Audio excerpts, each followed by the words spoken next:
Shalom, saudara yang diberkati dalam nama Tuhan Yesus Kristus. Bertemu lagi dengan saya, Pendeta Novel Saragi. Firman Tuhan yang menyapa kita pada saat ini tertulis dalam kitab Lukas pasal yang ke-9, ayatnya yang ke-22 sampai ayatnya yang ke-27. Namun ada baiknya kita bersatu dulu di dalam doa. Kita berdoa. Tuhan Yesus yang baik, kami puji, kami muliakan Engkau Tuhan di sepanjang perjalanan hari-hari hidup kami. Tuhan, satu kerinduan kami rindu disapa oleh kebenaran firman-Mu. Maka berfirmanlah Engkau Tuhan, sebab kami siap untuk menerimanya. Amin. Shalom saudaraku yang diberkati dalam nama Tuhan Yesus Kristus, sahabat terbaik dalam kasih Tuhan. Seperti yang saya sebut tadi bahwa firman Tuhan yang menyapa kita tertulis dalam kitab Lukas pasal yang ke-9, ayatnya yang ke-22 sampai ayatnya yang ke-27.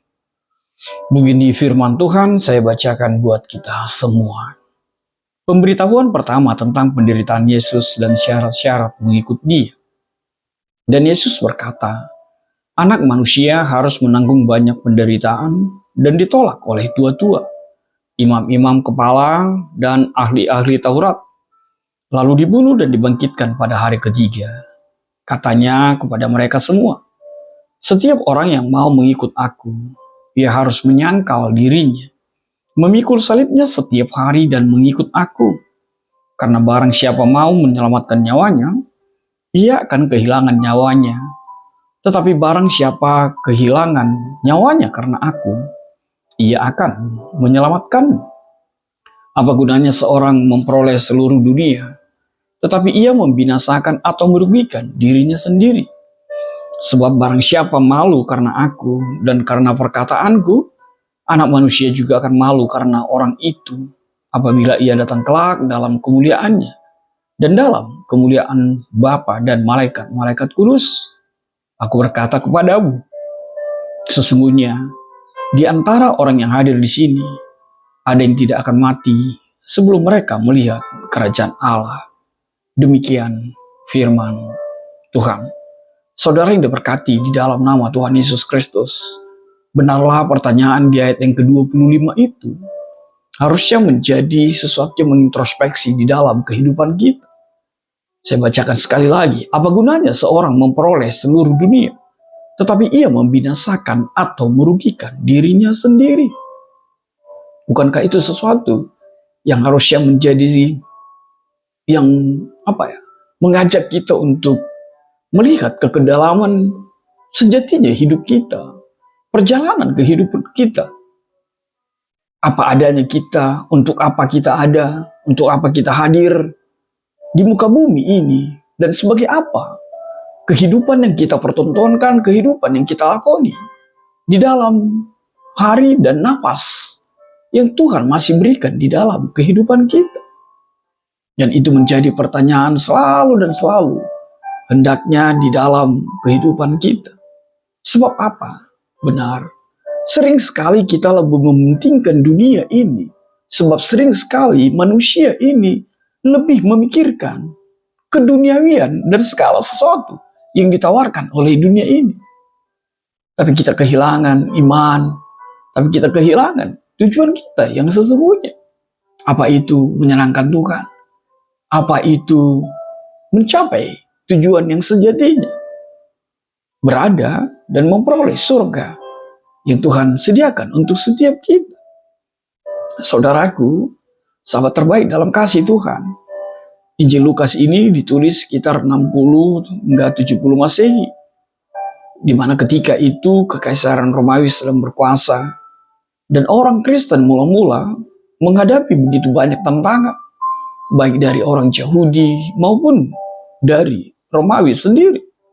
Dan periode ini juga ditandai dengan penindasan terhadap orang-orang Kristen pengikut Kristus, terutama setelah kebakaran besar di Roma pada tahun 64 Masehi yang mengakibatkan pelakunya dituduh adalah orang Kristen sendiri. Dan disinilah di dalam Lukas pasal 9 ayat ke-22 sampai 27 ini menggambarkan momen penting dalam pelayanan Yesus ketika ia mulai mengungkapkan kepada murid-muridnya tentang penderitaan dan kematian yang ia alami. Sejatinya Tuhan Yesus juga mau mengatakan bahwa Tuhan pun menderita, mengalami pergumulan hebat ketika menghadirkan kerajaan Allah di tengah-tengah kehidupan kita. Dan ini merupakan langkah yang signifikan menuju salib itu, dan juga merupakan ajaran fundamental tentang apa artinya menjadi pengikut Kristus sejati. Maka saudaraku, sahabat terbaik dalam kasih Tuhan, bacaan kita tidak lain adalah panggilan untuk setiap kita para murid untuk memahami penderitaan Mesias, penderitaan Tuhan Yesus sebagai bagian dari rencana Allah itu yang harus terjadi di tengah-tengah kehidupan kita.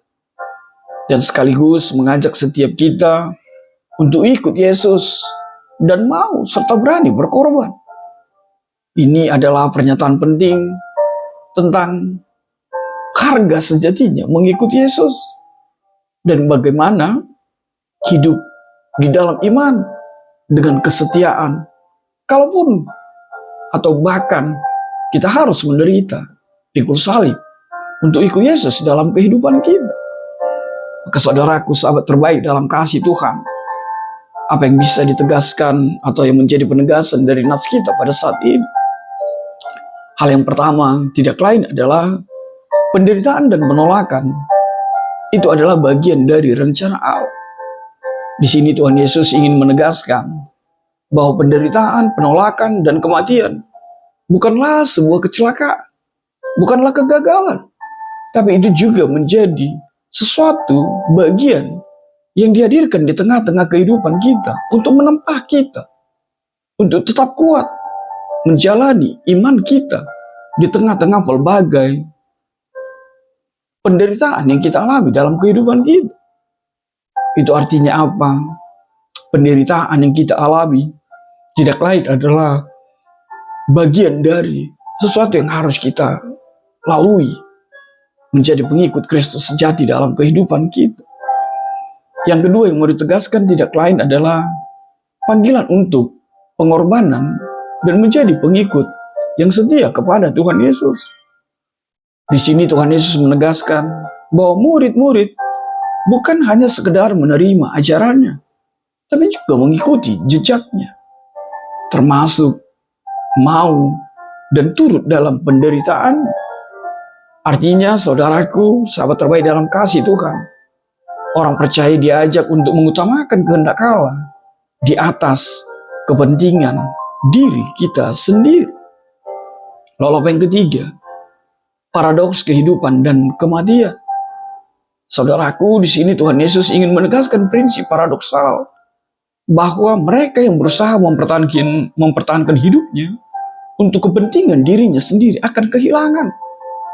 Tetapi orang yang rela kehilangan hidupnya demi Kristus, Tuhan berkata, Tuhan menggaransi bahwa Tuhan akan menyelamatkannya. Lalu apa yang keempat yang mau ditegaskan melalui nats kita pada saat ini? Tidak lain adalah nilai sejati dari kehidupan itu. Tuhan Yesus menegaskan bahwa memperoleh dunia ini dengan segala kekayaannya itu tidak sebanding dengan kehilangan hidup yang kekal itu. Ingatlah, nilai hidup seseorang tidaklah diukur dari apa yang diperoleh secara materi, tetapi diukur dari seberapa dekatnya engkau hubunganmu dengan Allahmu dalam kehidupan ini. Lalu apa yang kelima? Tidak lain adalah sebuah kesetiaan dan pengakuan terhadap Kristus. Bukankah itu yang dikatakan oleh ayat yang ke-26 itu?